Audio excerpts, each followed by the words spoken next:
इस वक्त मौजूद है और एक शब्द का इस्तेमाल कहीं ना कहीं किया गया है कि ठग बंधन। तो आज सतीश शर्मा साहब की तरफ से वो हमारा अलायंस नेशनल कॉन्फ्रेंस के साथ हुआ और नेशनल कॉन्फ्रेंस के प्रेसिडेंट फारूक अब्दुल्ला साहब है और सरकार की क़यादत उमर अब्दुल्ला साहब कह रहे हैं। अब किसी अगर मंत्री साहब ने ये बयान दिया तो वो उनका व्यक्तिगत बयान हो सकता है। हमारा अलायंस उनके साथ तो है ही नहीं। वो तो ठीक है कि आपका उनके साथ अलायंस, क्योंकि वो खुद इंडिपेंडेंट एसोसिएट मेंबर है। वो तो इंडिपेंडेंट है। तो हमारा उनके साथ तो ना गठबंधन है तो ना ठग बंधन है। हमारा तो नेशनल कॉन्फ्रेंस के साथ है और नेशनल कॉन्फ्रेंस के किसी वरिष्ठ नेता ने तो ये बात कही नहीं। पर नेशनल कॉन्फ्रेंस को तो जम्मू कश्मीर के सीएम उमर अब्दुल्ला भी तो वहाँ पर है, वाइस प्रेसिडेंट है, वो भी तो बात कर सकते थे कि देखिए जो भी है विधानसभा में इस तरह के शब्दों का इस्तेमाल नहीं होना चाहिए। अगर वो ये देखिए जो बात कही गई वो एक पर्सनल बात है। अब वो कांग्रेस में रहे हैं, उन्होंने उनको टिकट नहीं मिली तो फ्रस्ट्रेशन होती है, तो दुख होता है कांग्रेस को इस बात से। मुझे बताइए क्या हमें किसी के सर्टिफिकेट की जरूरत है? कांग्रेस पार्टी को किसी के सर्टिफिकेट की जरूरत है? कांग्रेस पार्टी का अपना इतिहास है। कांग्रेस पार्टी आज भी 100 एमपी कांग्रेस के हैं। कांग्रेस के कितनी स्टेटों में सरकार है, कांग्रेस के एमएलएज हैं। तो हमें कोई एक एमएलए उठ के ये बताएगा कि कांग्रेस क्या है? कांग्रेस का अपना एक अस्तित्व है। ठीक, कांग्रेस देश की सबसे पुरानी पार्टी है। कांग्रेस एक मूवमेंट है, विचारधारा है, कांग्रेस की कुर्बानियां हैं। और जो ये कह रहे हैं तो वो उनका बहुत लंबा इतिहास कांग्रेस में रहा है। तो इस बात को हम इतना ही रखेंगे कि हमारा अलायंस उनके साथ है ही नहीं। हमारा अलायंस जिस लीडरशिप के साथ है उनकी तरफ से अगर कोई बयान आएगा तो उस पर हम टिप्पणी करेंगे। देखिए एक सिंपल बात है कि जब विधानसभा चल रही है इस तरह के शब्दों का इस्तेमाल क्या सही है? क्या सही नहीं, है? बचना चाहिए। ऐसे एक मर्यादा है और उस मर्यादा का पालन करना चाहिए। जनता ने आप सब लोगों को वोट देकर यहाँ पे बिठाया हुआ है, पर जब भी हम नोटिस करते हैं कि जब भी किसी की भी तकरीर चल रही होती है तब उस दौरान बीच में किसी ना किसी रीजन की वजह से मैं पार्टी की बात नहीं कर रही हूँ, मैं बात कर रही हूँ एमएलए की, किसी की भी तकरीर चल रही होगी उस दौरान बीच में बहसबाजी शुरू हो जाती है। जनता का समय बर्बाद हो रहा है। क्या आप इस बात से राब्ता रखते हैं? देखिए हमें जनता देख रही है।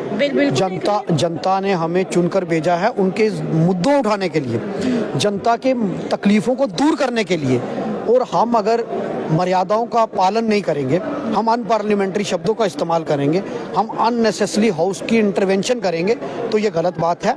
हाउस में कंस्ट्रक्टिव अपोजिशन होनी चाहिए। लोग हमें देख रहे हैं, उम्मीद की नज़र से देख रहे हैं। हम सोसाइटी लोगों को रिप्रेजेंट करते हैं, हम उनके रोल मॉडल्स हैं।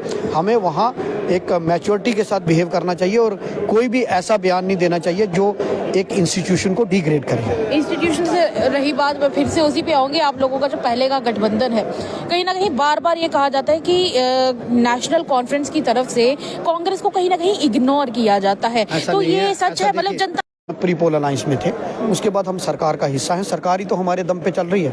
आज नेशनल कांग्रेस सपोर्ट विड्रा कर ले, सरकार गिर नहीं जाएगी? आप मुझे बताइए, अभी हमने जिन इंडिपेंडेंट्स ने वोट डाला है राज्यसभा में, कांग्रेस पार्टी की एक अस्तित्व है, कांग्रेस पार्टी की एक क्रेडिबिलिटी है।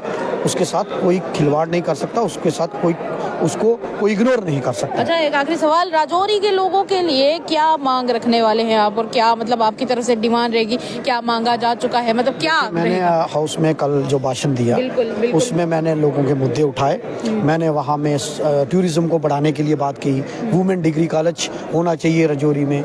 रजौरी की बाबा गुलाम शाह बादशाह यूनिवर्सिटी में ट्राइबल यूनिवर्सिटी डिक्लेयर होनी चाहिए। हमारे जीएमसी में कैथ लैब दी गई, उसके लिए शुक्रिया अदा किया। वहाँ मुलाजमीन पक्के होने चाहिए, एक पैकेज होना चाहिए जो लोगों को रोजगार मिल सके। ये तमाम मुद्दे मैंने हाउस में उठाए हैं और आगे भी उठाता रहूँगा। कहीं ना कहीं अगर देखा जाए इस बजट की, तो बजट के बारे में जितने भी बीजेपी के एमएलएज हैं, कहीं ना कहीं उनकी तरफ से कहा गया है कि सेंटर का कट कॉपी पेस्ट करके ये बजट बनाया गया है। वो तो क्या कहेंगे, हमारा उसमें रोल है और हमने बजट में मैंने बताया उसमें हम सारे लोग कर रहे हैं। और वैसा नहीं है, ये कोई पहली बार नहीं हुआ। केंद्र में जो भी सरकार होती है वो स्टेट को फंडिंग करती है। ये कोई पहली बार हुआ है 2014 के बाद? यूपीए सरकार ने यहाँ क्या क्या दिया, सेंट्रल यूनिवर्सिटी यूपीए सरकार ने दिया, एम्स यूपीए सरकार ने दिया, मेडिकल कॉलेजेस यूपीए सरकार ने दिया। तो हम क्या कहें कि हमने सब कुछ, डेमोक्रेसी में government by the people, of the people, for the people होता है, और यहाँ कोई एहसान नहीं होता। और भाजपा एहसान करने की कोशिश कर रही है कि हमने एहसान किया, वो एहसान नहीं है। हम टैक्सेस देते हैं, हमारे शेयर्स हैं, और ये फेडरल स्ट्रक्चर का यही हिंदुस्तान है।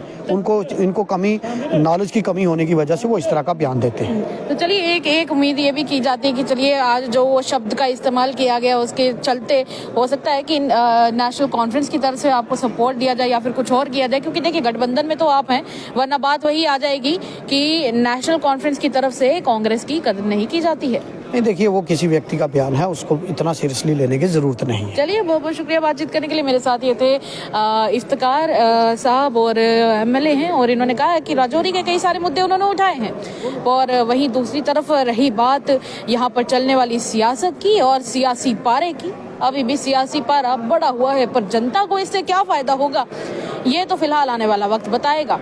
क्योंकि कहीं ना कहीं जिस तरीके से हर तीसरे दिन यहाँ पर बहसबाजी चल रही है, जनता का समय बर्बाद हो रहा है। चलिए तब तक के लिए इतना ही। अपनी खबर, आप इस खबर में अपनी राय हमारे साथ जरूर साझा कीजिएगा। साक्षी सैनी के साथ कैमरामैन शिवाराम की रिपोर्ट, सिविल सेक्रेटरीट जम्मू।